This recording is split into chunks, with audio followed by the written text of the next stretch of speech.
Swayam Prabha. Digital India. Educated India.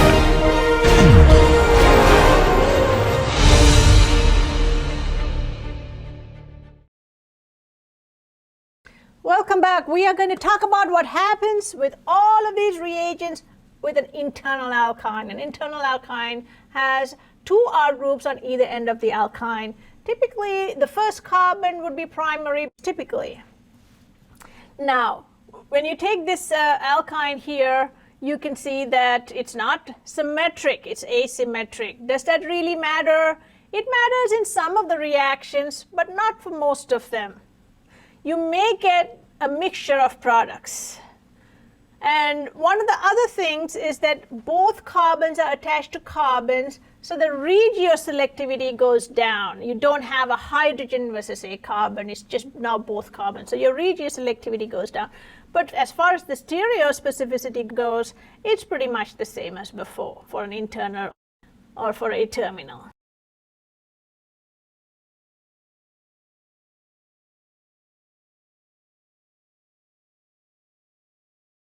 All right, so let's go about doing this. We'll start here again at 2 o'clock. X2 can be bromine or chlorine, and it's going to go right on top of this. And the major product would be anti, and as we mentioned before, you could have a minor that is syn. So it's not entirely anti like we had when we had a alkene. Here you have mixtures of syn and anti. So the major product is anti, which is why I labeled this here as anti-stereospecific, but it has to go on both ends, not one end over the other, therefore there's no regioselectivity. If you add more, just like we did before with alkenes, they're going to add anti, and now you are going to get a tetrabromoalkane. So you'll have two bromines on either end of this.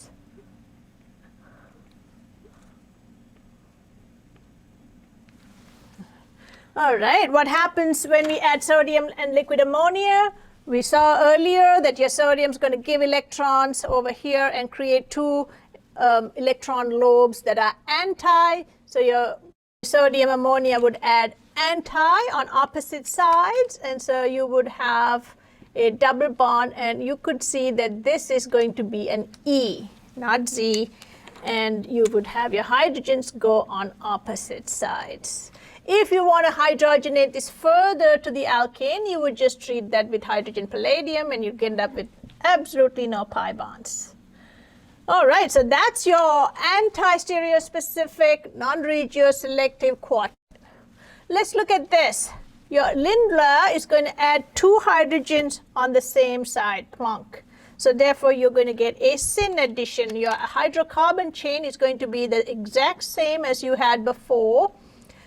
Now your hydrogens add on the same side. It could be above or below. It doesn't really matter, but this is always going to be a Z, and this is always going to be an E. If you don't want the pi bond at all, you just treat it with hydrogen, palladium, carbon. It's going to add one, and then it's going to add the other, and it's really hard to stop at just one. And so, therefore, you would have a completely saturated alkane when you start with just alkyne. Now over here you have ozonolysis. Ozonolysis also, initially adds syn, and then it really tears apart that molecule, kind of chews up the pi bonds and the sigma bonds, and you would get a completely oxidized carbon on both ends, oxidized to the hilt. And that is going to have two oxygens here. If it oxidized any more, this would leave as carbon dioxide. Here you're going to get carboxylic acids. There you go. So you have two carboxylic acids here. Now they are not going to be equal or the same. If this were a symmetric internal alkyne, you would have just one product.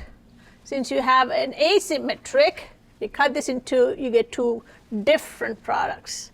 So that's different here from internal, symmetric, and terminal alkynes. All right, let's move on to this. Here we have R2BH. R2BH is something is a reagent that has boron with two enormous R groups or huge R groups, and that sterically biases the way this is going to react with this alkyne. The big group is going to go, well, either side, because the steric bias is not very different. I know there's a branching here, but the carbon really after that is really what matters. And so you're going to get hydrogenation on both carbons. All right, so here you could get an intermediate where you have your boron sitting on this side, and that is going to be a syn. And I'm just going to put R groups here. Or your boron could also sit equally well on the opposite side. So this is different from a symmetric internal alkyne as well as a terminal alkyne, because as I said, both sides have R groups. There's no hydrogen versus R, it's just R.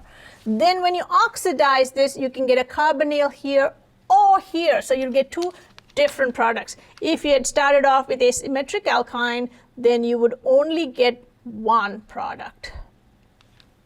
So if you take this, let's label this A, you're going to get this from a ketone, and your hydrogens are here. So your hydrogen's going to add in this direction, plus almost an equal amount of the other constitutional isomer is going to be formed.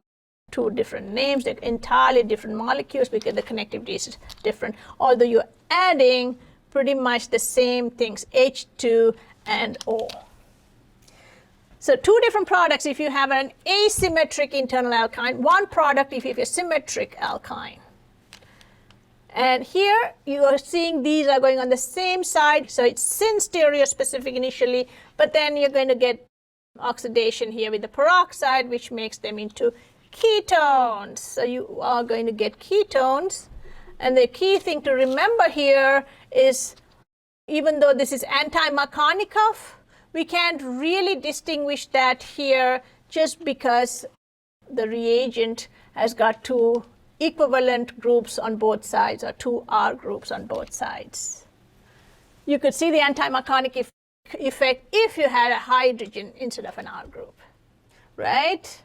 All right, let's move on here. Pretty much the same reaction, which means hydration, adding water, but now with mercury 2+, mercuric acetate.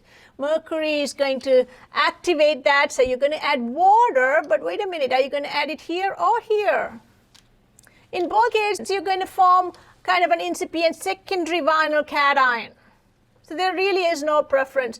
What if there's branching? Well, in this case, since you're forming a double bond or a pi bond vinyl cation, the angle is all off for any kind of rearrangement. So you don't get rearrangements here. So therefore, you are going to get either vinyl cation, incipient vinyl cation here or here, which then gets hydrated, and you go through the enolate process, and we've done that with your mechanism, and you're going to get pretty much the same thing as here.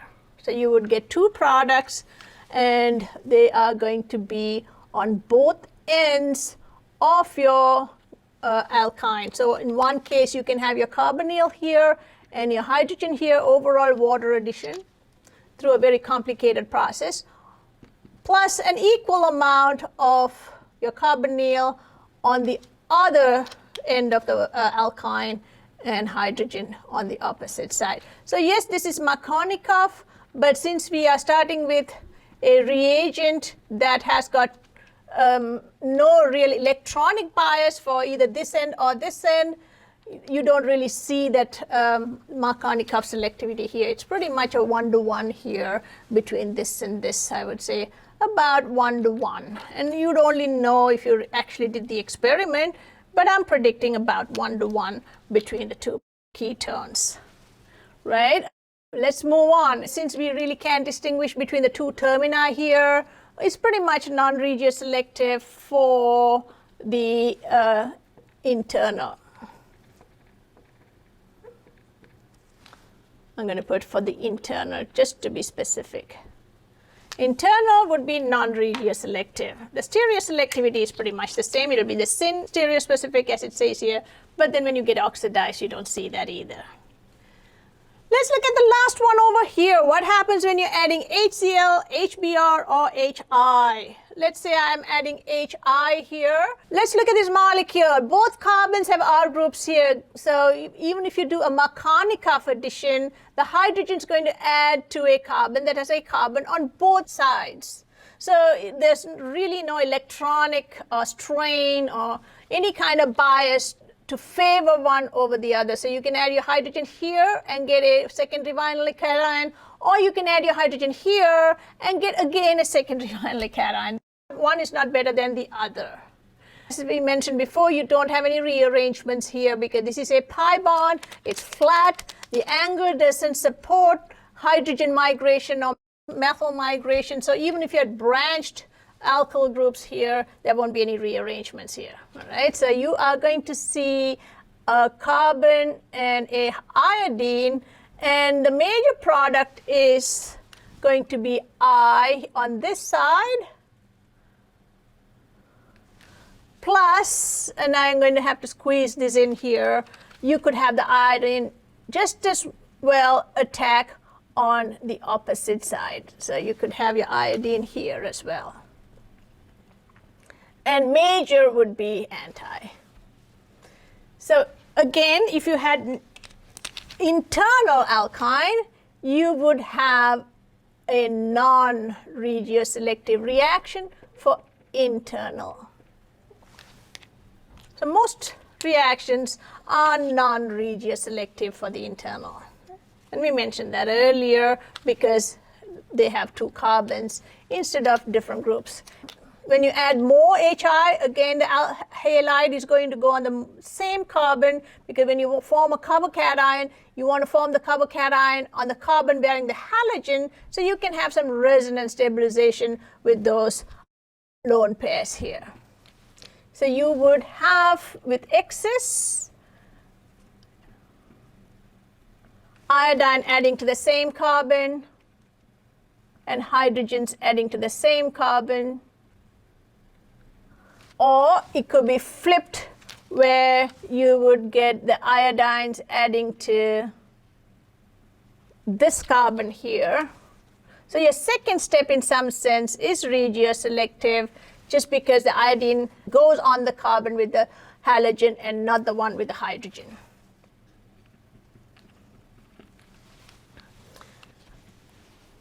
So I would say this is going to be regioselective, second step.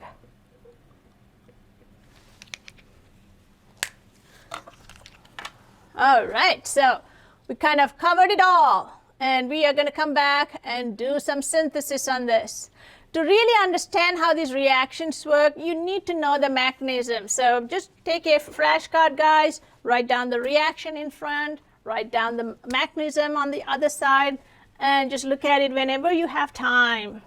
So we got these gem dihalides. One of the good things with this is we can take this, and even if you had vicinal halides, treat that with sodium amide and water and get back this really very beautiful internal alkyne. Now this is kind of too specific to go buy in a store. So how else can we make that? We can just take acetylene gas. And so here's another synthesis of that. You can take acetylene gas and bubble it in to a solution of sodium amide and get an acetylide anion.